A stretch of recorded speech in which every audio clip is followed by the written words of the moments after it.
sci-fi fantasy TV shows. My name is Rich Thigpen, and I'll be moderating the discussion. First, I'll be quickly introducing our panelists, and then they're going to be addressing some questions I've already posed to them. And then towards the end, I'll open it up for questions from the audience.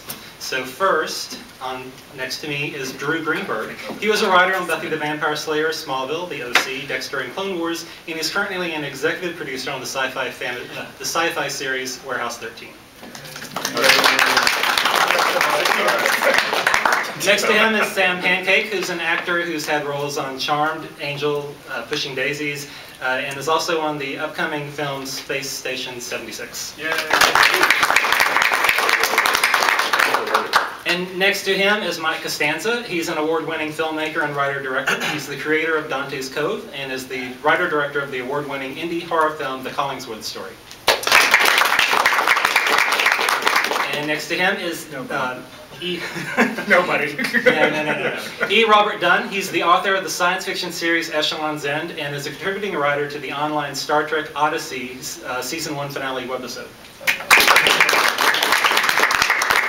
And at the end is Mike Pingel. He's the author of Channel Surfing, Charlie's Angels, and Channel Surfing, Wonder Woman. Okay, so first, part of the scope of our discussion here was LGBT characters through the years in sci-fi fantasy TV. So looking back towards the 60s, when there were really no gay characters on TV, we had people like Uncle Arthur on Bewitched and Dr. Smith from Lost in Space, who, while they weren't gay, they certainly seemed kind of gay. So why do you think characters like that were popular with audiences at the time? We'll start and go down the line. Sure. I mean, goodness knows I don't know much about it because I'm way too young to. Thank God for DVD. Right, but in reruns I saw a lot of it. It seems to me that up until very recently, gay characterization was presented as coded stories, and I talked a little bit about this yesterday in the comics panel that we did. But so much of the gay story had to be translated. From the palatable story. So we had to see our stories in other people's stories. And I guess, that probably resonated in some way. At the same time, Paul Lynde was funny. So there was probably that too. Yeah, I can only imagine. I was, of course, not born yet. Right. Early 80s. Am I the only old one to take I guess also it's that, and also I'm assuming that Paul Lynde was very popular, even though apparently he was terrible, angry, mean, drunk. He wasn't, it's pretty. But he was very popular at the time, and I imagine that Elizabeth Montgomery and William Asher, who was her husband, who directed and produced The Bewitched. They probably had a lot of gay friends, and they're urban people, and they're funny. Maybe it's true of Lost in Space as well, even though Dr. Smith was so very evil. But so I guess they saw these people in their lives, and they're like, let's put them on TV. That's what I hope happened. Thank you. I agree with that, especially with William Asher. You just have to assume that both Liz and Bill had gay friends and were very accepting and wanted to bring that into their work.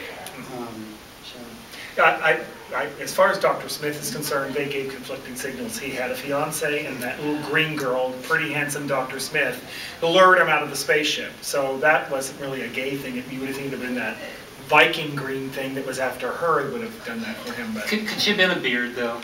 I'm sure of course, that's how they did it. And if you ever listen to Jonathan Harrison give an interview about what he was doing, he created that persona, and Irwin Allen loved it.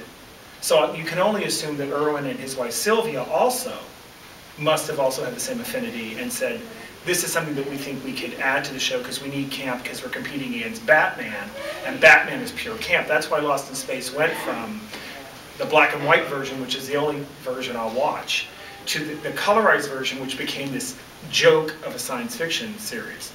And some people say that is why this show ultimately got canceled, was because the whole campiness got out of hand. They say it was due to budgetary, which I think had something to do with it, but it had lost what originally got people interested in the show in the first place, which it was about the family, not about Dr. Smith and Will and the robot off on their own little adventures. That played out for 2 seasons, and people, I think, were tired of that, and they didn't know maybe how to rein it back in. But by that time, things that had already been decided. For me, it didn't work. It worked on Bewitched because of what Bewitched was, but it didn't work on Lost in Space for me. And I do remember those shows because that's not what it was supposed to be. It worked very well in the first season. It was black and white. He was a little nefarious, a little trickery, but then he kind of knew what Dr. Smith was going to do this episode. Oh, my aching back. And it became the same thing over and over again. It was like, okay, this isn't funny. So for me, those didn't work. So I think it's a good example in that instance of what worked, which was the Bewitched Uncle Arthur type character, and what really didn't work eventually was the Dr. Smith character. It just didn't work in that genre. And you're right, I think they probably did throw in a beard or two to throw us because it was getting a little obvious and it was edging on pedophilia. You know, and then the father's like, oh yeah, take my son out into the desert. What? The robot chaperone. Of course, he filmed everything. But it just got a little weird for me. For me personally, which has influenced me as a writer not to ever go there in my writing. If you're doing camp, you're doing camp. But when you're doing science fiction, there can be campy elements, but it's not really a camp genre per se. It's my opinion. Mike, do you have any thoughts? Was this before your time? Yes. I am the old one to say, when did that happen? I was just lying. Oh, but they believed you. No one said, you look so good. You can't be that old. Sorry, I didn't mean to steal your thunder. No, that's okay. I didn't have any thunder. Okay. Do you have anything that you want to... No. Pass. He's being pretty. Pass, thank you. Pretty Pass. Okay. This is not a game show. Okay, well, like, okay, so Mike's... I'm saving my phone friend for later. So Mike's area of expertise is 70s TV shows. So Yeah. tell us about some gay characters in the 70s. Well, Were there? there were some, mostly stereotypical. I mean, on Wonder Woman, you had Charles Pierce, Charles Pierce, who played a transvestite who was trying to blow up the computers, and The good guy, in other words. yeah. So you had that, and then of course you had on Charlie's Angels, you had the one that was just trying to kill the beautiful girls, and he had many different levels to himself. He was a drag queen, he also was a country guy, and then he was just a regular crazy person. To be fair, those girls were really annoying. Not the first three. No, this is the final season, so this would have And been... they were annoying. A Wonder Woman? No, this was Charlie's Angels. Oh, okay. The last one, Charlie's Angels. Yeah, she fell in He probably had a good reason, is all I'm saying. You Because know. Bree wasn't there. I mean, you know, after that. the smart one left. Once the smart one left, the whole show kind of crumbled. Yeah, it was prelude to Silence of the Lamb. He puts the lotion on its skin. That's exactly what Margot was on Charlie's Angels. Telling you. Yes, yes. So, and then of course Charlie's Angels had other people such as the skater who taught the angels how to skate in Angels in Ice, who was very flaming and had beautiful orange outfits and stuff like that. Then of course, there was the one that helped Chris with her case.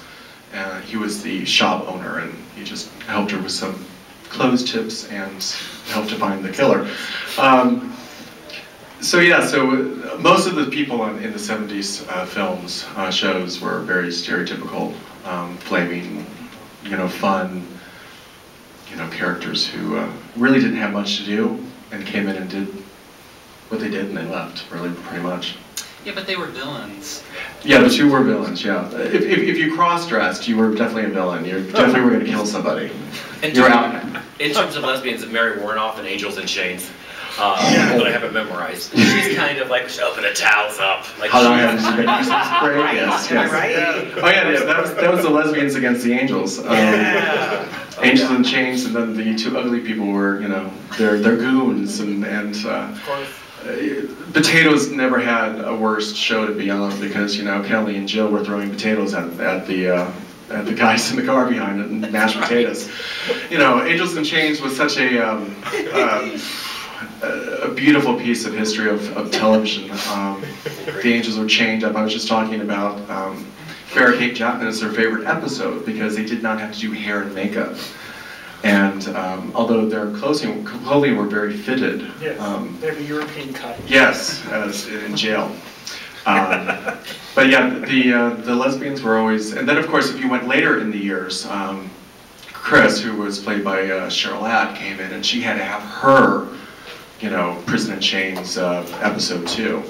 So, and that was the big, Big Aggie, I think she was, some huge actress who was, you know, having fun with Chris Monroe. So, yeah, it's definitely stereotypical types, but you know, but the Angels and Wonder Woman always came out on top because they were much prettier. On top. Well, kind of in that vein, do you think it's easier to get a lesbian character on TV than a gay character, a gay male? Today? I think at that time, yes. Well, yeah. At that time. Yeah. You know, definitely we weren't, you know, gay was looked at as, you know, you're flaming and your arms are going up and you're wearing beautiful, flurrying, you know, shirts and everything and bright colors.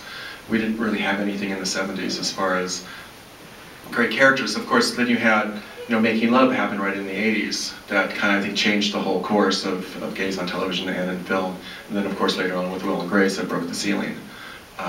But definitely in, you know, but if you look at all those shows in the 70s, they were very fun and really didn't have a lot of depth. I mean, you know, if you were looking for depth, you're looking at, you know, Marcus Welby or stuff like that. Yeah, and I think the only science fiction show in the 70s was Space 1999, really. Yeah. And there really weren't any gay characters on that, per se, although there were a lot of bachelors. Professor Victor Bergman was single. He was kind of androgynous. He even wore the androgynous uniform, no color coding on his sleeve. So, you know, and then there were like all these other background characters which you really never knew, and the only ones that they gave you any was the heterosexual versions thereof. I'm sorry, but there really wasn't any other 70s sci-fi show until Star Wars started to come. Yeah, until like in the 80s, you know, of course you had like Dynasty, you know, had a gay character, and I think they quickly got killed off shortly. Well, then he came back, then he was straight because he knocked his head, and then he had knocked his head again and was gay. They called him bisexual for a while. Yeah. And that way he could marry Sammy. Right. Not that I was a fan. Yeah. I think it's also. I mean, I think generally, certainly today, I think it's generally a lot easier to put a lesbian character, especially in a drama, especially in sci-fi action adventure drama. I think it's easier to put a lesbian character in than a gay male. Although I should say, the experience that I've had on Warehouse 13 is the head of the network came to us early in the run and said, "I want a gay male character on the show," and it actually, I'm blown away by it. But they said, we want to have this as a part of the dynamic of the show. And then once we put one on, when we put one on, he said, "No, I want to see him in a relationship." It's amazing because it runs counter to everything that you think should be happening right now. And I think it's rare. I don't think that's the way it usually goes on dramatic television right now. But it does happen, and this show is proof that it does. So progress, it's happening. Well, I was going to say, especially in science fiction, because science fiction notoriously, this genre is the last one to get on board with us. Because to acknowledge us in the future means that they have to acknowledge us in the present, and we're still not ready as this country to do that. So other genres, comedy, drama, we've been around 70s, 80s, but science fiction, I mean, I personally, I had someone representing me with the Sci-Fi Channel with my book series. They loved it, but they said, "We can't do it." And I said, "Why?" "Well, because of the gay characters." I'm like, seriously? That's why you're rejecting it? And that's the problem I've run into as a writer trying to take a book series. It's fine in the books. You'll read Star Trek novels that have gay characters, but name one gay Star Trek character. Same thing with Star Wars. Star Wars won't even go there because of the kids. And so even today we still have problems getting us represented in our genre. Other genres you have no problems with. But I was going to say NBC was notorious for being progressive because they're the only ones that allow Will and Grace to be brought on board. And so I'm not surprised that they would say that too, but ABC, CBS, and some of the cable, they still will not, in our genre, it's still not possible to get either a reoccurring character or a main character. I think it's really interesting to see the difference between. I think networks have become more comfortable with gay men, even as leads, in the world of comedy, and that's great. And I'll take it. Thank God. No, really, exactly. Yeah, as a comedic actor, thank you. Right, exactly. I can work as a comedic actor. Exactly, and that's fantastic. So then, great, we got that one. Now the next step has got to be, so let's bring that over to dramatic stories as well, and try to show some different colors to who we are, and that's a threshold that I'd like to see, that hit that hasn't been hit yet. Not at least not that I've seen. Well, that's very interesting that the Steve Jinks came not from within, but from the production company or from the network. That because is this the same network that did Battlestar Galactica? Yes. The same because my big beef with Battlestar Galactica was that you had two people in a gay two male characters in a gay relationship, but the only way you knew that was if you had watched the webisodes. Exactly. It was never in the context of the actual aired series that anything was mentioned about that. And I think a lot of that came from the fact that the audience was picking up on. The audience once again was reading into these characters who, for 3 years on the show, nothing was stated overtly about who they were, but we were starting to see things that we thought might indicate that the character was gay. And I know my friend Jane Espenson wrote the webisodes in which Gaeta actually was in his relationship, and she was picking up on it too. And she was responding to what we as an audience were seeing. And I think Battlestar might have been maybe a learning experience for the network. Maybe they saw that they needed to be a little bit more inclusive. And I'd like to think that was part of the reason why they said to us, broaden it up a little bit, and let's see a gay character and his life portrayed on your show. Yeah. Well, actually, like on Battlestar Galactica Razor, we found out that Helena Kane, the Admiral, was lesbian, but she's a villain. She was a bitch. Sure. So once again, you have a gay character portrayed in a negative light. And they were fine on Battlestar showing lots of women making out as long as those women were Victoria's Secret underwear models. And so that was because only those two. So any other comments on like Battlestar Galactica or Warehouse 13? Well, the other thing I was going to say is that you will find a lot of, that's true, still again what I was saying before in science fiction, in all the other media, whether it's web shows, books, whatever, you will find that the overt homosexuality, the relationships, when it comes to the actual show on TV, you're right, you just don't know about it until you read another thing, oh yeah, now it makes sense, but they just won't make it obvious. Even if they are, even in Will and Grace was pushed with this. It took them forever to have two guys kissing on a show that was about gay men. They even paired them off. It was Will and Grace and Karen and Jack. They even in the way that they did the pairing, and then it took them forever to get them in relationships. And even when they were in a relationship, to show any type of affection was difficult. And that's comedy. And of course that was back in the day, but we still have problems. And again, it goes back to what I was saying in science fiction. They may give you undertones, but science fiction is yet to say, kiss already, hold hands, just like everybody else on the show. Every other character that does what you should be doing the same thing. And we still don't see that. Yet you go to any science fiction convention, the majority of people that are there, they are not straight. Who else would dress up like a Klingon or a Vulcan? It's us. I mean, the only reason why I bring that up is that this whole event for me is like a shock. The reason why I didn't know that this existed, because I didn't think it existed because science fiction doesn't honor us. Yet I would see us peppered in other conventions, but I never thought we had our own. And I'm glad to see that, but it just shows you again in our genre how we're still closeted and cut off from each other, because a lot of people probably don't, it's like me, I'm in the industry and I didn't know BentCon existed until a friend told me that you existed and it's your third one. I mean, so we're still kind of about us in our genre, we're still not out there enough, I believe. So those are my thoughts, that I wish that we could have more of that, because I'm ready for it. I mean, I'm an actor and I like the comedy roles I get, but I'd like to do a science fiction role where I can also be gay. What do you think it's easier to bring in gay characters into like allegories with science fiction and fantasy than it is to with like normal drama? I would say you have a certain responsibility in science fiction to. You could just do two crew members on the Starship Enterprise holding hands walking down the corridor, but I think the audience calls for something more. So I think allegory gives you an opportunity to tell stories that you wouldn't be able to tell otherwise, but I think it's also more interesting too. And this, I say that even as somebody who really does want to see much more gay representation in sci-fi drama. I still want to try to find the interesting way to do it. So I think it's a fine line that we need to walk, if that makes sense. Anyone else? It may be easier, it's just not being done.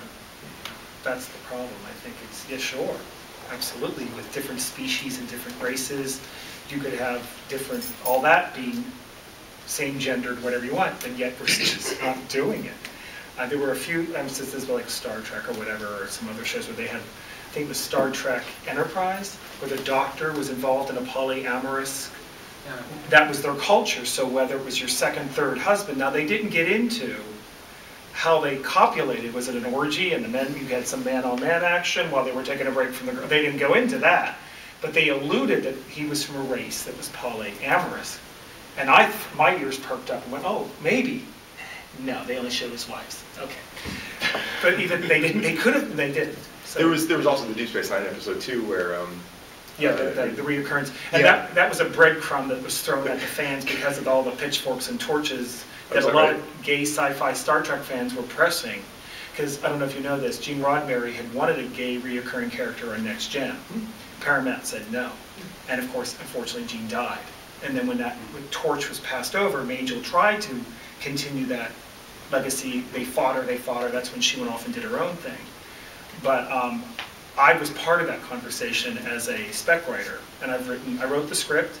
It was turned down because of the gay character. I revised it for DS9. It was turned down because of the gay character. I revised it for Voyager. It was turned down because of the gay character. Because Paramount said, absolutely not. We will not do this. That was Gene's vision. We told him no. He fought us on it. He's gone. We take control. No. And even into the movies, you don't see. But in the books, yes, you will start to see it in the books. Characters that you would see in some of the movies, I think it was Hawk, which was in First Contact, who died. He was the one that became a Borg. His lover is on the USS Titan with Riker. And in the books, if you read the books, it talks about him mourning the loss. It's a beautiful story, but you will never, they haven't, I mean, you wouldn't even know that watching the movie. Is that gay? You would never guess that. Yeah. There's no allusions to that he had a husband during that time. There's nothing. So that's the frustration, I think, because you're right. Those would be great examples. Like, what's one quick little scene where he's like talking to somebody, like Janeway when she said goodbye to her fiance and said, "I don't mind being bothered except the way that you bother." They could have done something like that, and they won't do it. But in the books, they'll write about it. So it's a little frustrating. Well, you let something slip that Steve Jinx is going to be in a relationship. No, Steve. Shoot. It's on film.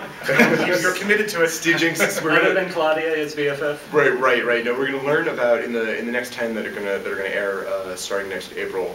We're going to meet somebody from Steve's past, that Steve, his ex-boyfriend, who he still needs to resolve some stuff with. So it's learning about a relationship that he was in, so that we can clear the way for him to eventually, I hope, get into a new relationship. So it's getting there. Cool. Because I thought it was interesting that we found out that Pete was not his type, but we haven't figured out what his type is yet. Right. Well, I haven't to know now who his type is, but it's fun casting. It's really fun casting. I would like to be. Yeah. We've got some actors. Can we audition now? Absolutely. Couch. Absolutely. Anything. I mean, I know he was. Sam will bring funniness in. I know he was dealing with being dead and coming back to life and all of that, but You have to, yeah. he had other priorities. Sure. Yeah. It's interesting because we've seen, we don't really get to do a lot of romance on Warehouse 13, mostly because what we discovered early on in the show is that the show lives and dies on the missions that the characters go out on. They have to go and rescue. The point of the show is, for those who haven't seen it, the characters go out and find artifacts that are causing havoc in the world and bring them back to the warehouse. Anytime we tried to bring in love interests for our characters, that took us away from the missions. So all of them, straight and gay alike, sort of get their love lives shafted. And so when it comes up, it's a big deal. So Steve has been dealing with being introduced to the team, coming out, dying, being brought back to life. Yeah, to cover. Was that? A lot to cover. Lots of, right, as we all do. I mean, it's the process that we all had to go through. Well, once we died and had to come back to life. So now that some of those pins have been knocked down, then we can start getting into what his personal life was like, and that starts to happen in the next set of episodes. So what has fan reaction been like to Steve? From what I've seen, the fan reaction has been pretty positive across the board. I'm really gratified to see that it's gone the way that I like. Of course, if you spend a lot of time on the internet, which goodness knows I don't advise, you'll find some. There are a couple of people who, but those are the same ones who are, there's a certain segment of the country that doesn't want to see us represented, doesn't want to know that we exist at all. Yeah. So you get the, oh great, does every show have to have one of them on it? It's like, actually every show doesn't, and by the way, yes. But wasn't that also the same thing with racism way back in the day? Absolutely, absolutely. How many more of you do we need to see? Exactly. Yeah, well, a lot I don't more. see you in my life. Why do I have to have you on my TV? Exactly. The world's not real life, obviously. Yeah. The thing, and I just swear, I don't mean to sound Pollyanna about it, the world sucks in a lot of ways. But one other good story that comes out of fan reaction is we were asked last season, we introduced this character, he was played by Aaron Ashmore, really great actor, really fit the role perfectly well, and I think Steve caught on for the entire audience. I think not just because he was gay with the gay audience, I think everybody really loved him. Aaron is so endearing in the way that he portrays it. But yeah, exactly. Like most gay people. Indeed. Who among us isn't? Well, in the name. And when we got to the end of the season, the network said to us, we need something bigger as part of the finale. Kill him. And we were like, what? And Official gay. Right, exactly. And it started this whole thing because having gone through the experience on I don't know how many of you remember on Buffy, we killed a lesbian character on that show that got some attention. I don't want to go through that again. I don't want to treat gay characters with kid gloves. I think we have to live and die just like straight characters do. But I don't want to see the one character who's disposable be the gay character. Yeah. So it started this huge fight, right? It started this huge fight that the writers had with the network, and we said, why would you do this? Why would you put us in a position of having to once again take the one gay character we've got on the show and kill him? And they said, oh, you're going to bring him back. And we're like, well, it's not like a red shirt on the old Star Trek series. Right. That's where all the gay characters were. We love him too. Oh, no. He's coming. Aaron's not going anywhere. So, okay. Wow. And it was really important to me because I co-wrote the finale where they were dealing with Steve's death and setting up what we're going to do the next season. I made sure that I fought really hard that one of our other characters, Claudia, would indicate she had an artifact that was used to bring people back to life, and she says overtly, "This is for Steve." So the audience knows that his story's not done. And what really impressed me a lot was that the audience, at least as far as I saw it, got it. They knew that the story wasn't done. They knew that they didn't, whereas I would have been up in arms, great, you killed another gay character. They were like, all right, let's hold off and wait and see what they're going to do with it. And I was really gratified to see that the audience is sophisticated enough to say, all right, chill. And they did, and I thought it was kind of cool. Yeah. Well, that was because I'm a fan of Our House 13. I thought, my God, surely they didn't introduce him just to kill him off so soon. Really didn't. We really did not.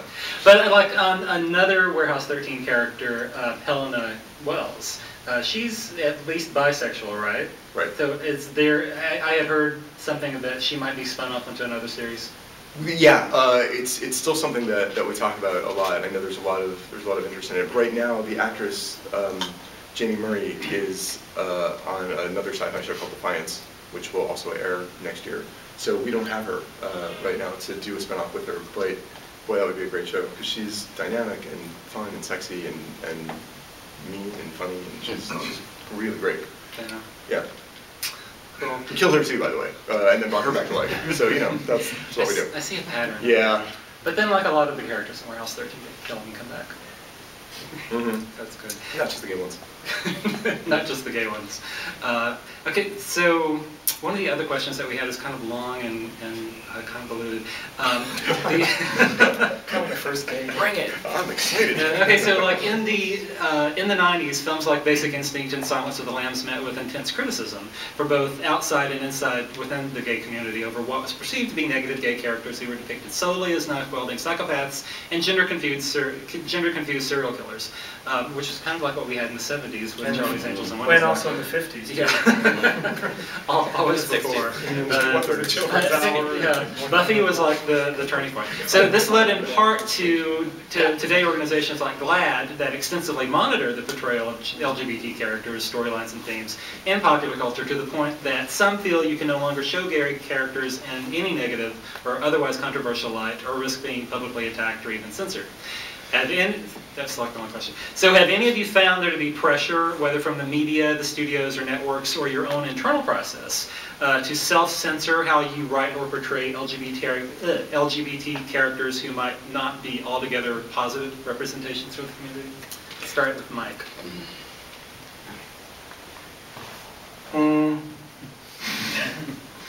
I don't. You thought you were going to be the last answer since you were. Yeah, I thought so. I thought I could I actually think got of a few something minutes to really think about smart this. to say. That's why I sent you the I'd like to say question in something advance.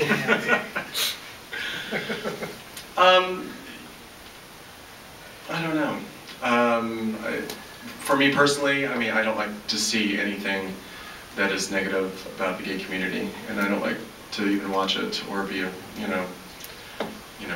have my viewing dictated. But we're all, we're all humans, gay or straight. Although I think the gay community, always gets the bad rap about that, and like the '70s or Basic Instinct, the lesbians are always killing everybody. I think as our culture grows, and I think even today we're more accepted than we were 5 years ago, and in television, and I think our characters will grow into stronger, more I don't want to say more human beings, but we're more looked at right now as the comic sidekick or the person that's not very smart. And I think that the writers and those of us who grew up with those kind of TV shows and are filming and writing and acting are changing that. All the actors that are coming out of the closet are changing that too, because people are still watching their shows.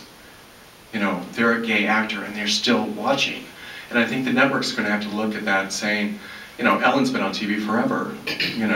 She's a lesbian. People are accepting our genre of ourselves, of who we are, and they're tuning in.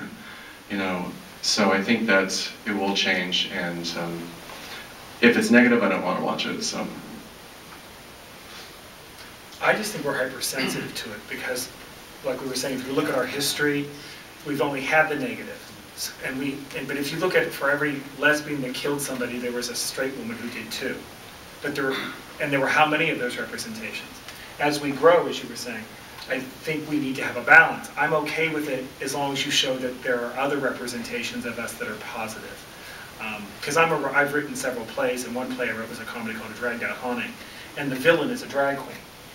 But the other characters are gays and lesbians who are solving a mystery based on what this drag queen is doing. So there's a balance in there. Mm-hmm. And I never say if the drag queen is straight or gay. It's just a drag queen. It's a transvestite. For all we know, the transvestite is a straight man who likes to dress in women's clothing. I never get into that.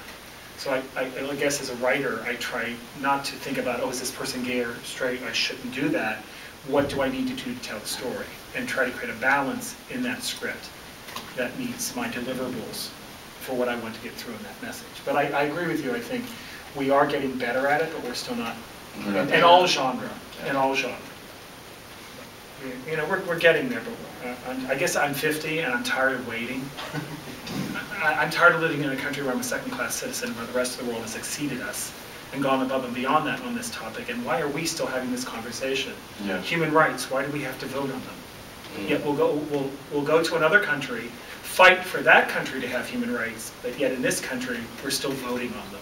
So I guess I'm getting bored and tired with waiting. And since I write science fiction, I'm tired of my genre, which you would think would be the forerunner, because the first interracial kiss was done on a science fiction show. So why haven't we had that same flag and banner running when we, the gay population, are the bedrock of this genre? So it's kind of like, I think I'm getting tired of it. So therefore, as a writer, I just write. And I try not to censor that based on those prejudices, but I do try to bring balance. I would say, as a fan of the genre, I didn't really want to, I didn't want to have characters be perceived as stereotypes. So the whole point of Dante's Cove was to have a supernatural show with gay and lesbian characters, but that wasn't, it wasn't a big deal that the characters were gay and lesbian. It was supposed to be about what was going on in this town, the supernatural element. So my original pilot and the first 9 episodes were rewritten into Skinamax, which was pretty frightening, and the writing was deplorable. Coming from Sundance, I had 2 shorts at Sundance, 1 in competition at Cannes. It was quite a blow. So,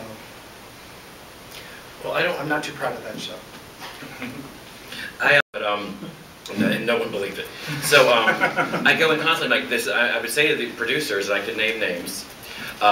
This is how I'm gonna do it if you hire me. I'm a gay man. I would do it like this, but I'm not gonna be, like, could you please put the, just pass the salt over there, like the waiter who's like, my friend used to do as a straight guy. He used to help me with my auditions, and he said, this is my impression of you, like all your auditions from like '95 to 2005. Hi, Sam Pancake. Okay, nice to meet you. Stand over here. Okay, Slate? No, okay. Girlfriend, I'm like, oh no, Mary and I said, Queen, you better sit down, because girl, don't drop those trays over there. Fasten your seatbelts, ladies and gentlemen. You better not, girl. And that was so much of it. It was so fucking exhausting. I'm like, there are those people in our world.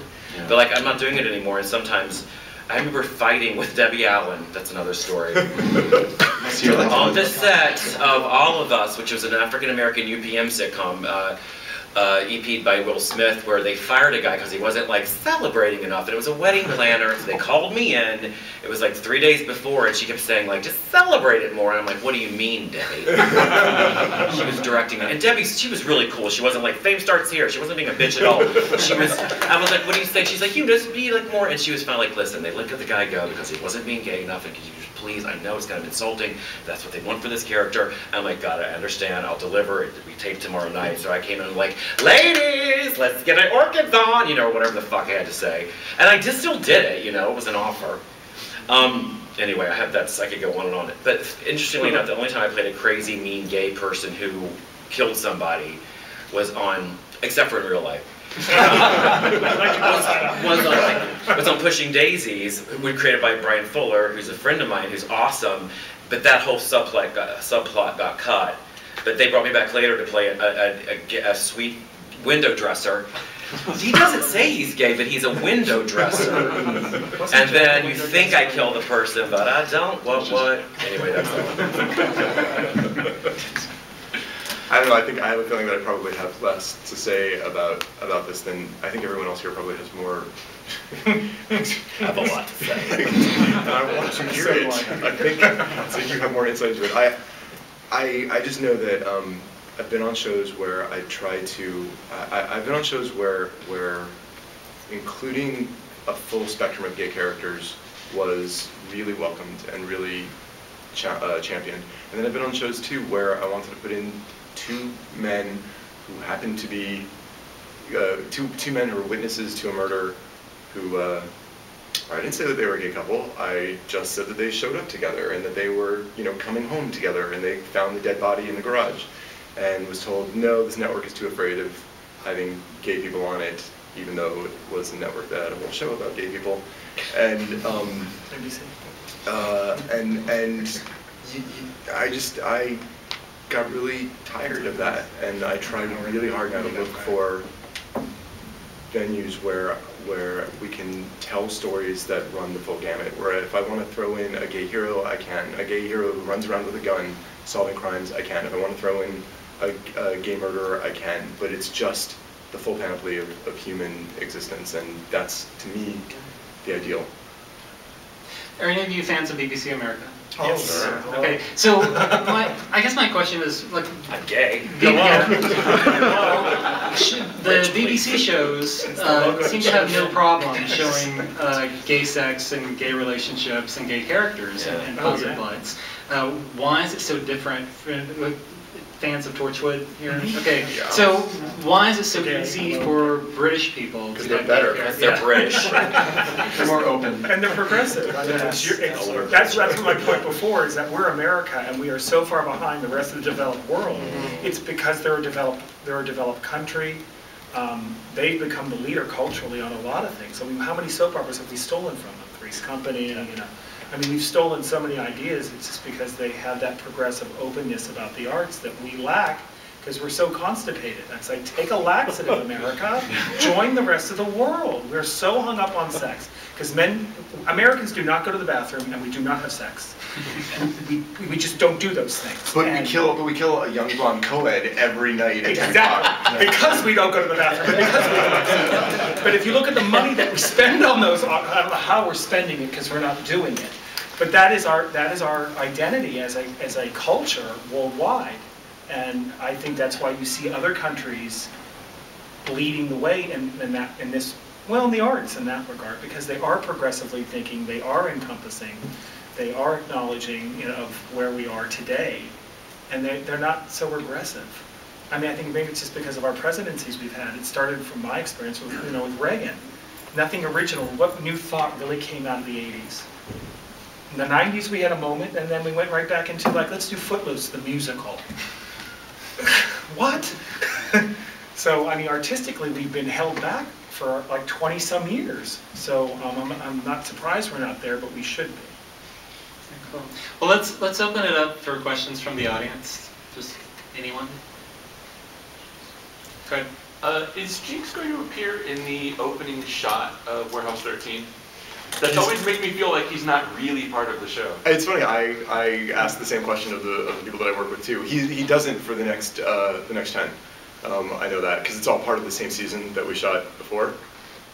Maybe, hopefully, they'll put him in season 5. I feel me too. Is that a way of making us think that he's not really that? No, we by the way, we added him to the he's a regular on the show. Once he came back from the dead, he became a regular on the show. We had to kill him first, of course, as we do everyone.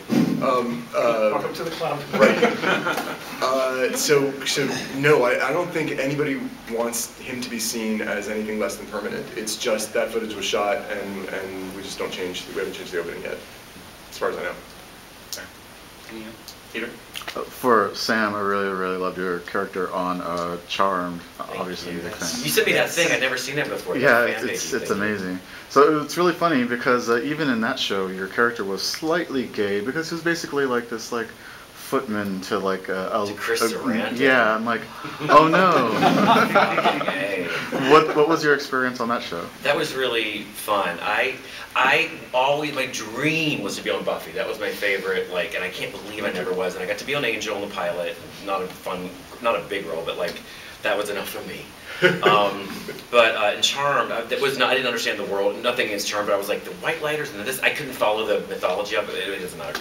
And the funny thing about that show, not to kind of tell secrets, but I remember doing this spell that I had to cast. I kill a fairy. I remember that part. And I had to cast a spell, and I said, kill a fairy. I know, right? Another dead fairy in a fucking jar. And from what I remember, it was in a jar or something, and green screen.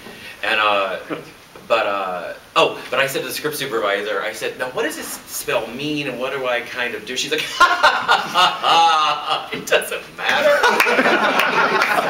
It was Latin or something. This is Latin. It doesn't seem to be. I researched it, because I used to be on Will and Grace and Friends.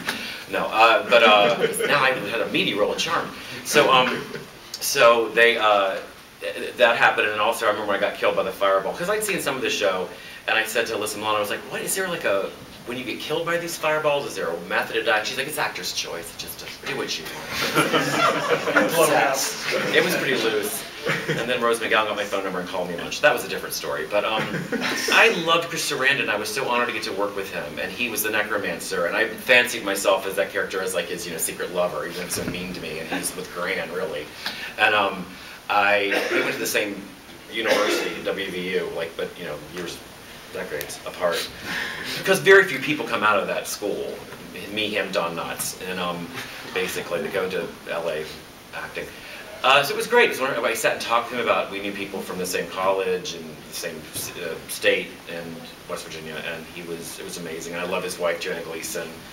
And it was really a great experience. It was really fun. All the girls are really nice. It's my experience.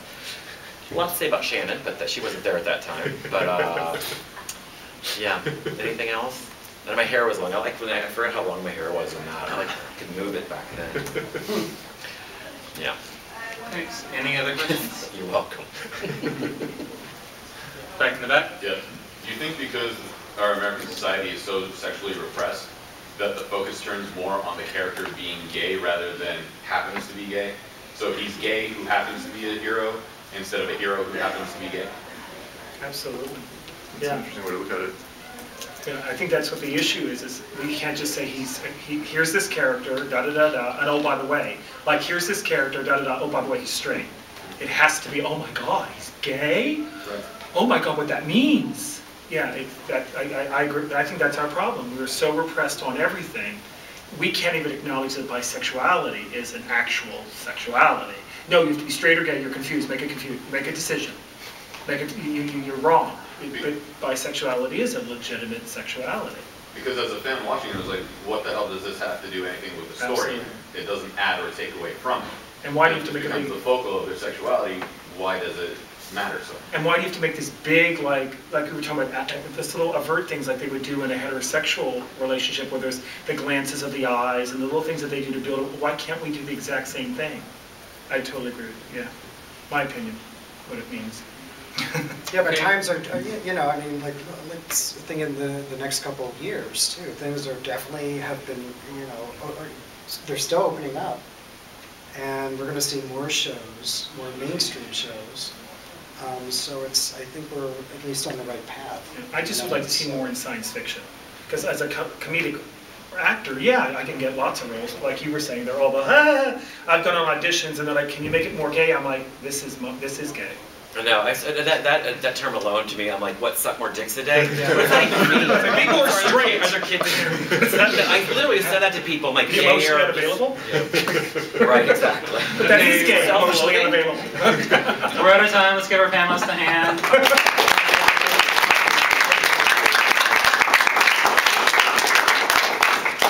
We will now take your autographs. So I guess should we network?